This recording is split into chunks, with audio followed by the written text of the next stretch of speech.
I just feel like she had no reason for this other than like she was mentally ill and just needed attention. Absolutely. Which is interesting that like, I mean, she could have taken better steps to not get caught. You know, it's the attention thing. She didn't do a very good job. Yeah.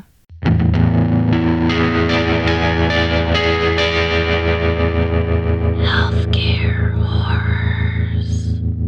Murder. Welcome back to Healthcare Horrors. Hello, hello. That's Ashley. That's Alicia. And that's Dolan. Hey, everyone. How's it going today? We're into 2022. Mm-hmm.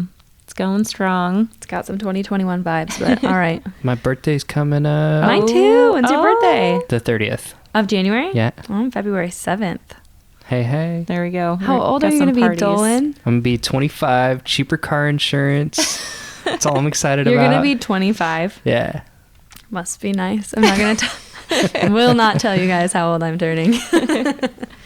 Oh, gosh. All right. So a few weeks ago, we talked about Linda Hazard, the starvation doctor. Yes. And in this episode, we are talking about Beverley Allitt. So real quick up front, here's a little disclaimer. Beverley Allitt is known for killing infants and very young children. So if it's not something you want to hear about, hit stop or go back to the music you were listening to or something. The last episode was pretty good.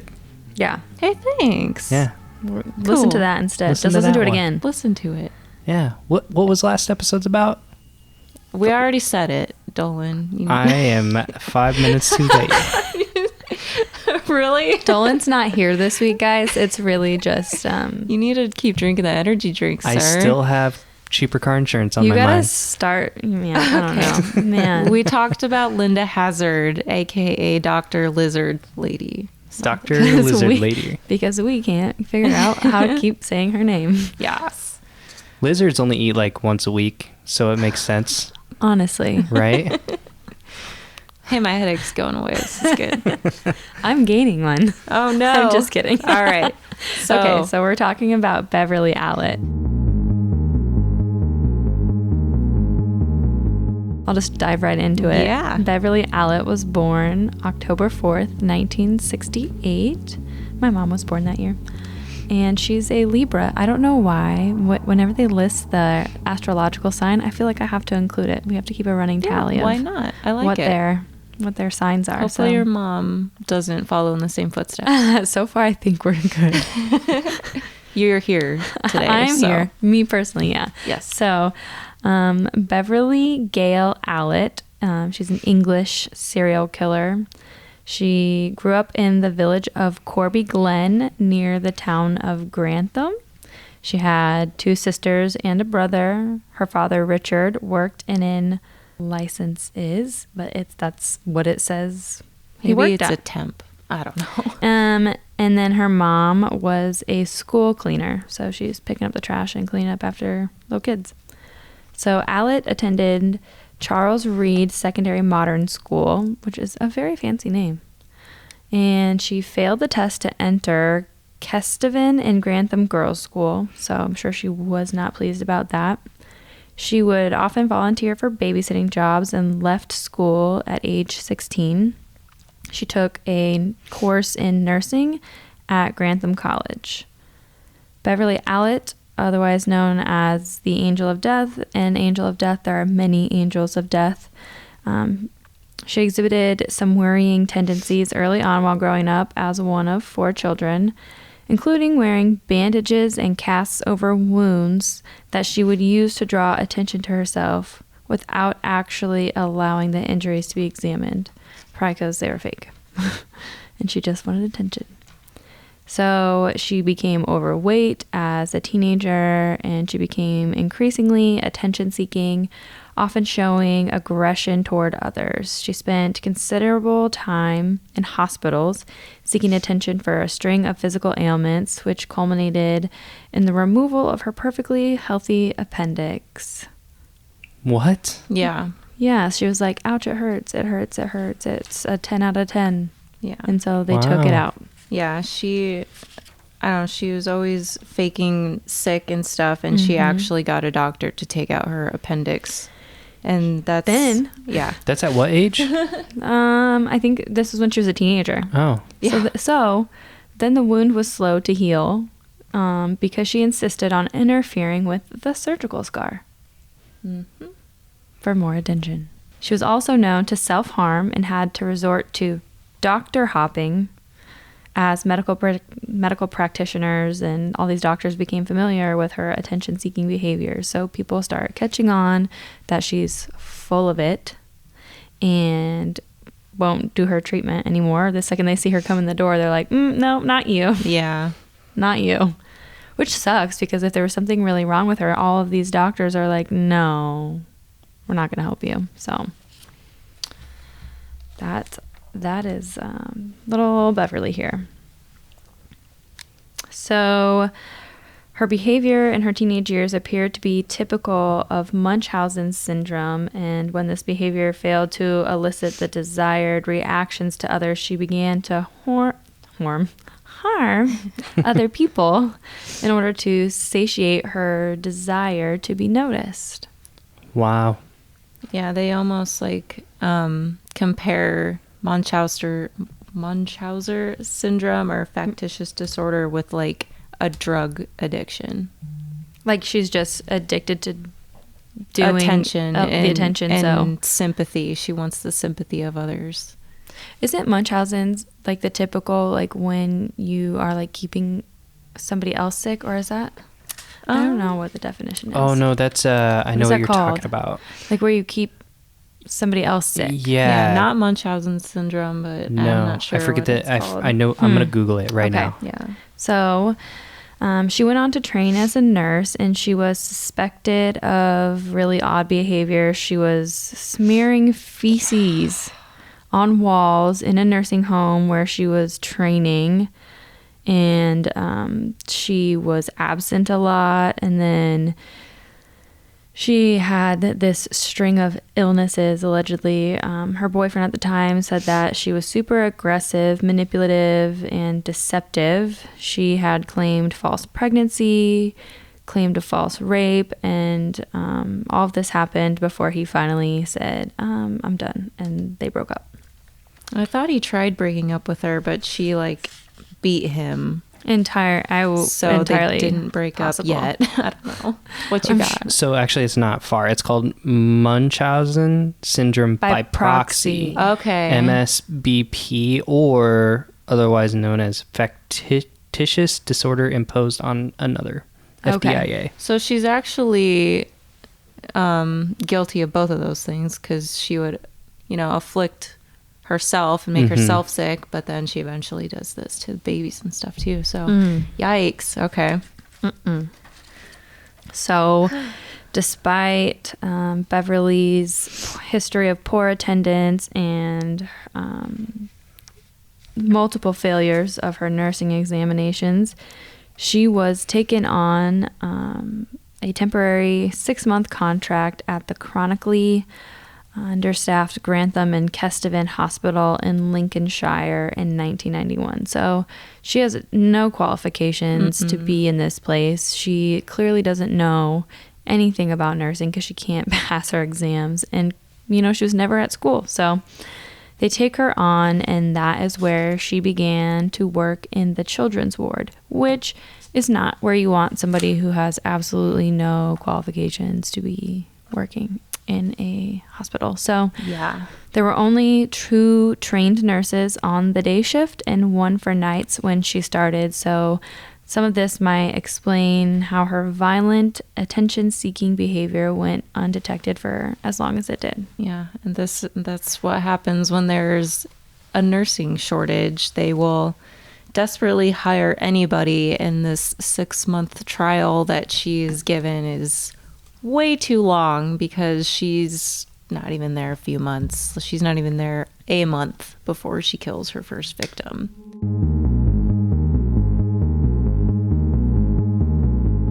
So Nurse Onions is the nurse that hires her. Like that's her legit name. I don't know. Or is that like because she's working with kids. No, I don't know. Like, Nurse Onions is her name. I don't know if it's like really spelled like onions, but in the podcast I was listening to, it's Nurse Onions. Well, she shouldn't have done the hiring. Oh, man. Maybe somebody else. But they were desperate because, yeah, Great Britain was experiencing a shortage of children's nurses, and Nurse Onions could tell something was just a little off with Beverly. But again, they hired her off a trial basis, even though she was also very underqualified. It's February 15th, 1991, that Beverly becomes Ward 4's newest nurse. And just 2 weeks later, she takes her first victim, little Liam Taylor. He is admitted to the hospital for a chest infection. He gets better and takes a wrong turn, of course, in Allitt's care. He has pneumonia, he gets better, and then he has cardiac arrest, which causes brain damage. I mean, if you're not getting air to the brain, you're going to have brain damage, especially someone he's only 8 weeks old. So he's like living off a machine at that point, and it's like his parents kind of make the decision to take him off of the machine. But because of what Allitt was doing to him, he had cardiac arrest and just wasn't going to have a good life if he even made it at all. So yeah, 2 weeks in, she kills an 8-week-old boy. She did not take her time at all. No. She said, I'm here and we are getting down to business. Yeah, she does all this pretty rapidly. It's crazy. There's also another nurse, Nurse Nana or Nurse Nana. I think it's Nana.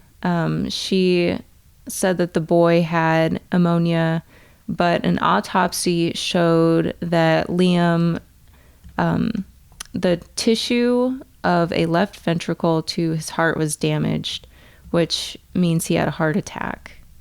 So, I mean, an 8-week-old shouldn't be having a heart attack. You said the baby had ammonia or pneumonia? Or ammonia. What did I What? say? Ammonia. Okay, sorry. Yeah. Okay, cool. Yeah. Wait, what? But how, like, what do you mean by that? That's what they said the cause of death was. Was ammonia? Yeah, even though he had cardiac arrest. Not pneumonia? I don't know. Is it pneumonia? Ammonia is like a... Ammonia's a substance. The cleaner stuff. Yeah. Pneumonia. Sorry. Pneumonia. Okay. My gosh. Okay. I'm telling you guys. Did like the ammonia pneumonia. cause the heart? Okay. Sorry. Solid line of questioning. Don't worry. Solid question. That went right over my head. Okay, cool. They said he had pneumonia, but the autopsy showed that he basically had a heart attack. Yeah, so very quickly, her next victim, 11-year-old Timothy Hardwick, and we don't have to go through all of them. We'll just run through a few of her victims. But Timothy Hardwick had cerebral palsy, and he was admitted to the hospital for an epileptic seizure. They got him stabilized, but eventually he's left in Allitt's care, and the crash team gets called because all of a sudden he's not breathing. He passed away, and they said the cause of death was cardiac arrest or epilepsy from the cerebral palsy. But they eventually find potassium chloride and insulin in his system. Oh my gosh. Yeah. So that's 2 patients in 2 weeks that she's just started. So kind of nuts. They're like, but we need nurses. Yeah. But So you can stay. Let's see. Kaylee Desmond, she survives. She is admitted for a chest infection. Allitt injects her in through the armpit with air from a syringe while her mom is sleeping in the room. Like, that's how ballsy Is she trying to give this girl like an embolism? Because I think that's what happens when you get air into like your veins and into your body. Like if an air bubble gets up to your brain, it can cause like an embolism or something. Well, I think the air, especially when you're that small, it can basically create a blood clot. So you're not getting Jeez. air. Yeah. I'm sure anyone listening might know. We are not medical experts. Yeah. So that's what happens. But Kaylee survives. She actually survives 2 of these attacks from Beverley Allitt. And she gets transferred to another hospital and makes a full recovery. So there you go. I think the problem was Beverly. Yes. And Beverly likes to claim that she's the first to every scene because, like a drug addict, she just needs a fix. So, you know, she does this terrible thing to a child and it's like her fix. And then, you know, maybe a week later, she needs another one. Of course she was first at the scene. She was last at the scene. Yeah. She's the last person there because she did it. I was here first, guys. Yeah. This isn't suspicious at all, right? Nope. I'm here to help. Yeah. Okay, so now there's a set of twins, and this is kind of crazy. So Becky and Katie Phillips are twins, like I just said. Becky gets admitted to the hospital. I think she's just having some tummy problems. And no one suspects Beverly, obviously, when Becky dies. And Beverly works her way into these families and just like reassures them that, you know, your child is in the best care. You know, I'm going to watch over them. Everything's going to be great. And Becky and Katie's mother loves Beverly so much that even after Becky dies down the road a little bit, like keeps in touch with Beverly and makes Beverly Katie's godmother, even though she killed her sister. I have an update on that family too. Oh, really? Yeah. Oh my God. Do you want to share it now or later? Well, since we're talking about them. Go for it. Actually, so this is Becky and Katie's mom does not like Beverly anymore. Well, yeah, I would say Beverly eventually does try and kill Katie, and Katie survives. Yes. And they're like not even in the hospital, and Beverly tries to kill her. Okay, at just 2 months old, Katie was 2 months old. Beverly gave her a near fatal dose of insulin, and then obviously killed her twin sister Becky, and then she attempted to kill Katie 4 times by suffocation and injections of insulin and potassium.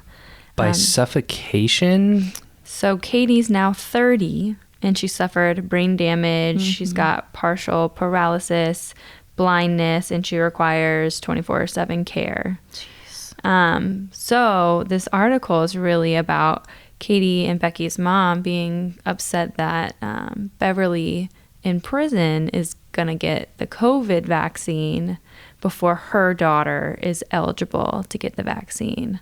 So that's like the latest update. Like there's all this upheaval about Beverly being able to get something, you know, that's can help her. Meanwhile, you know, because, you know, when the vaccine first rolled out, all of this, you know, it was like which populations get it first. Yeah. And of course, prison populations, because people are living so closely with each other, were one of them. So I guess her their mom was super upset about this whole thing. This article is from February of 2021. So yeah, that's nuts. That's just so crazy. sad. Yeah. So sad. And no one at all suspects Beverly because the hospital is just so understaffed and underfunded. So that's just kind of what people people blame. are just too tired to even, you know, pick up on it probably. Yeah. You know, you got to run from here to there. Yeah. Paul Crampton, we'll chat about him a little bit because he helps get Beverly caught. Paul Crampton's 5 months old. He survives Beverly because he gets transferred to another hospital, but he has like an insulin overdose, and before he gets transferred, or maybe it is when he gets to the other hospital, they're like, let's check out his blood levels and like see what happened to this kid. So they found 500 milliunits per liter of insulin in his blood. I'm not entirely sure how much that is because this is in Europe, so I think their measurements are different. But a normal dose, at least maybe for adult, I'm not sure about a kid, but a normal dose is 15 milliunits per liter, and he had 500. Oh, geez. Yeah. Yeah, so let's see. Paul, he survived. Yeah, he was admitted for a chest infection in 1991. Allitt attempts to murder him with an insulin overdose on 3 occasions the day before he is transferred to another hospital where he recovered. Yeah. So the finding of too much insulin, it's found by Dr. Porter. And just that finding should have been enough to call the police, but he doesn't right away for some reason. You know, they never do right away. Never in these cases. Yeah. And things in Ward 4 are just so rocky. There's another nurse named Claire Minzer that she's like even informing parents of these children to take them to another hospital or they'll be dead by morning, quote. So that's kind of crazy. It's not something you want to hear from a nurse. Mm-mm. And there's like a ton of pictures of, in Beverly's short time here, there are a ton of pictures that she took with nurses and babies and like all these patients and their families. Like, so she was like really in there, and these people really trusted her. And I remember reading or hearing that like while she was growing up, she was actually great with kids and had a nurturing thing about her. Like she would babysit a lot and she was just always with kids. Well, if I had to guess, if she had been placed on an adult unit, like it would have been the same. I think it makes no difference to her. So finally, April 30th, Dr. Porter, who finds the outrageous amount of insulin in Peter's body, he brings this information to the hospital. The police get called. So Detective Stuart Clifton is on the case. He interviews a bunch of the parents that have been in there, including obviously Peter's. Beverly starts, getting a little nervous that they're closing in on her. So she ends up taking like the ward book home that has, all of their assignments, like what kids they're assigned to and stuff. So she takes that home and takes out the pages that specifically link her to any of the murders. And she's only 22 years old at this point, too. So, yeah, she's young. Yeah. The cops finally come to her apartment and arrest her, where they find the missing pages from the book and some syringes. She didn't even destroy them?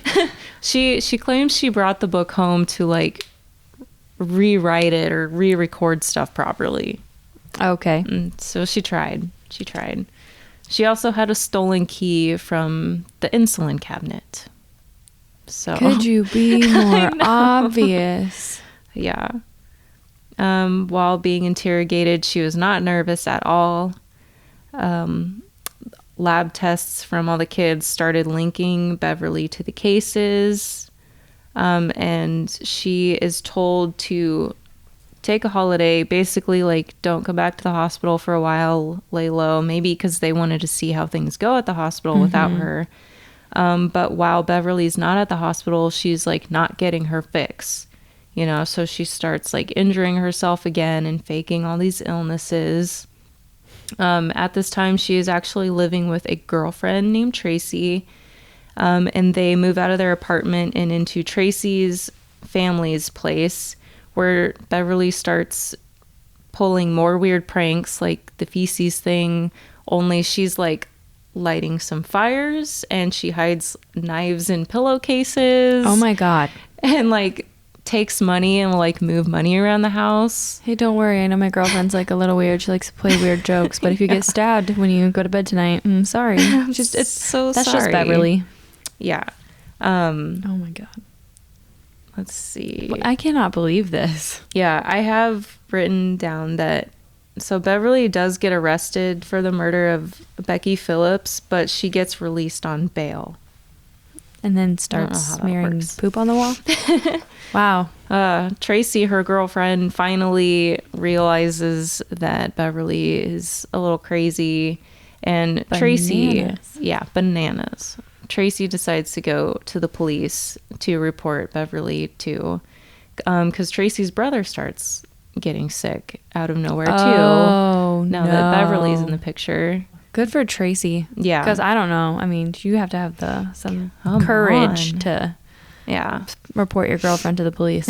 Well, when it starts happening within your own, you probably start believing the allegations, right? Because she was she was getting her fixes from being at the hospital, and then when she's told to take a leave, she's like just going bananas, like you said. Not Nurse Nana or Nurse Nana. She's something. She obviously loves the attention because she's been seeking attention and sympathy all her life. In 1992, she develops anorexia. Like you said earlier, she's kind of bigger, I guess, but she develops anorexia now. And I don't know why that's important that they talk about her appearance. I think I don't know, but they always talk about it with women serial killers. They never talk about it with male serial killers. They never talk about their weight at all. Yeah, they do. They always say, "Nice looking American man." I guess they don't that's talk about their. They don't say. No, he was like the all-American. They're trying to paint the all-American picture with this. With this, I think they're trying to create the picture of like this just disgruntled woman who's angry that she. I don't know. Like that's how they talk about women. They wouldn't be like, they don't talk about men like. I don't know. He was chubby. I've never read that. I have never read that in any of these articles. Yeah, they Chris Dunch is the only one. Yeah, where they're like, I don't know. I'm just going back to that. He wasn't even episode. very good looking. Yeah.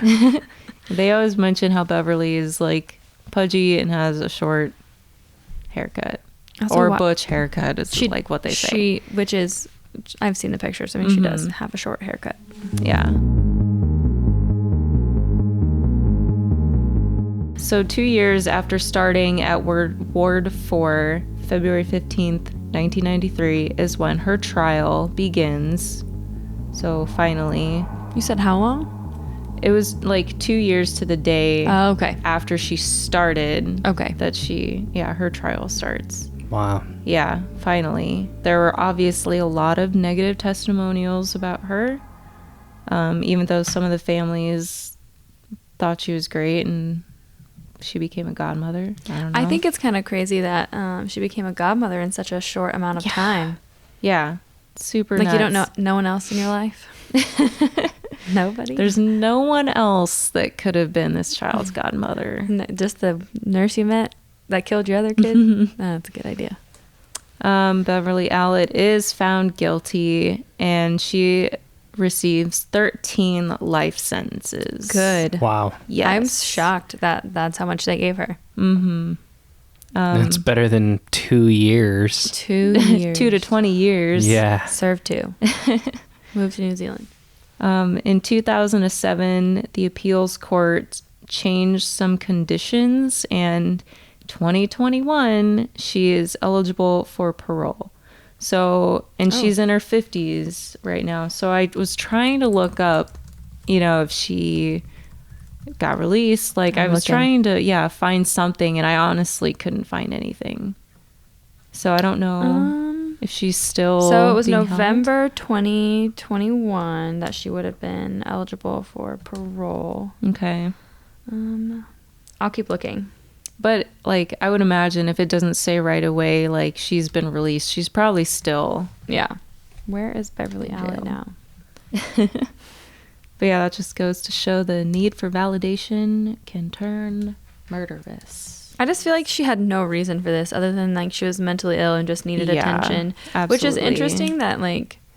I mean, she could have taken better steps to not get caught. It's the attention thing. She didn't do a very good job. Yeah. So she killed 4 babies or young children, and then there were 6 survivors. Jeez. In a super short amount of time. And yeah, she, like, eventually I think she realized if I would have spread this out more, I probably wouldn't have been caught, or at least not as fast. But Jeez. Yeah. So I'm pretty sure she's still in prison. Yeah, we'll have to do some digging and see if she's out or not. Let's see. Well, 13 life sentences. Yeah, but she's eligible for parole in 2021. November 2021. Yeah. Oh, so that's recent. Mm-hmm. Yeah. But there's no other update that I found after that. Yeah, can't find anything. So they probably said, you get to stay here, homie. Yeah, you can stay here.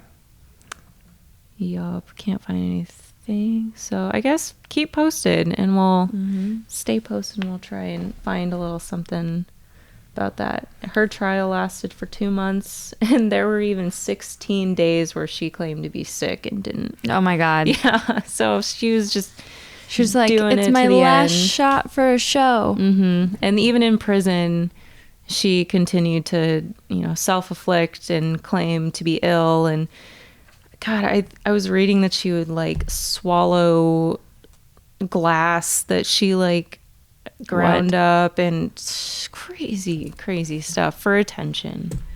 I'm not swallowing glass for attention. No. Nope, I'm cool. Oh my gosh. She would do stuff like that. Stab herself with anything she could find in a Look, prison. a sharp object. Let me hit my arm on it. Yep. Oh my goodness. Yeah. So that is the crazy story of Beverley Allitt. She's just a nut job. Yeah, she's definitely one of the more well-known angels of deaths over in Europe. I'm just glad she didn't harm more children. Yeah. I mean, she definitely tried. If they wouldn't have caught her, Yeah, but I she feel was like sloppy. she would have Oh yeah, killed a lot more kids. she would have kept going. It's really sad.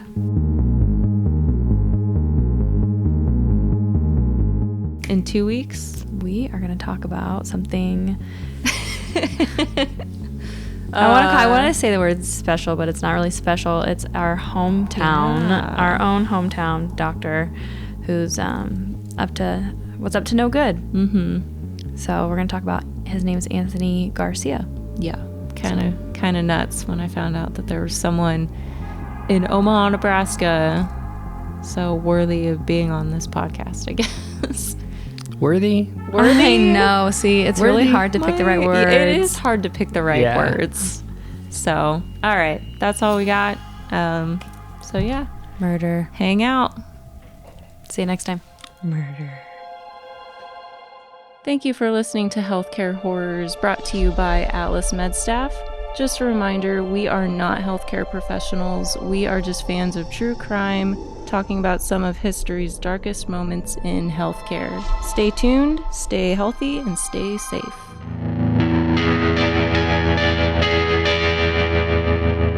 Healthcare Horrors. Murder.